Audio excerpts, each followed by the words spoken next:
নগাঁও জুৰিয়াত জঘন্য কাণ্ড।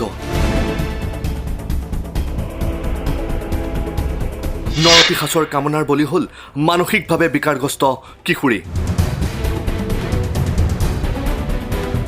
মুৰ্মূৰ্ষপ্ৰায় অৱস্থাত থকা এগৰাকী কিশোৰীক এখন ঠেলাত অনা হৈছে। কিশোৰীগৰাকী মানসিকভাৱে বিকাৰগ্ৰস্ত।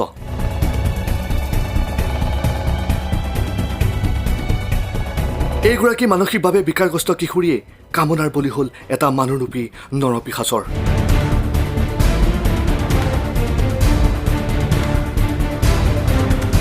নগাঁও জুৰিয়াত সংঘটিত হৈছে সভ্য সমাজক লজ্জিত কৰা এই ঘটনা।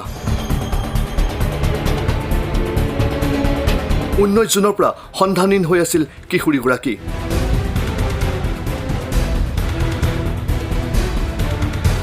বিগত কেইবাদিনো সন্ধানহীন হৈ থকা কিশোৰীগৰাকী ৰূপহী হাতত হাতীপুখুৰী দলঙৰ তলত সোমবাৰে মুৰ্মূৰ্ষপ্ৰায় অৱস্থাত প্ৰত্যক্ষ কৰি একাংশ স্থানীয় লোকে আৰক্ষীক খবৰ দিয়ে। ঘটনাস্থলীৰ পৰা কিশোৰীগৰাকীক উদ্ধাৰ কৰাৰ পিছত চিকিৎসালয়লৈ প্ৰেৰণ কৰা হয়।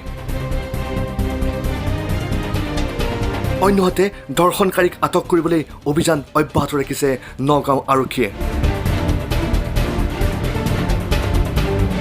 নগাঁৱৰ পৰা পৰিস্মিতা শইকীয়া, অসম সংবাদ।